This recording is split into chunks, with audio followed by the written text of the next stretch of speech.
ছেলেবেলার বন্ধুত্বগুলো এমনই হয়। বয়সের ভারে পিঠ নুয়ে পড়লেও আত্মার সঙ্গে আত্মার টান কমে না।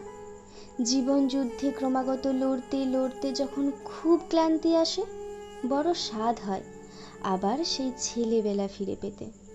কারণ সরল নিঃস্বার্থ বন্ধুত্ব বোধহয় ছেলেবেলাতেই সম্ভব, যেখানে হাসি কান্না সুখ দুঃখ মান অভিমান ভালো লাগা খারাপ লাগা সব কিছু অনায়াসেই একে অপরের সাথে ভাগ করে নেওয়া যায়।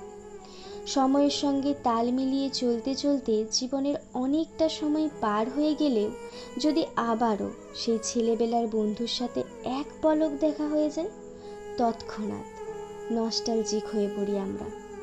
সব বাধা পেছনে ফেলে মন ছুটে চলে প্রিয় বন্ধুর কাছে।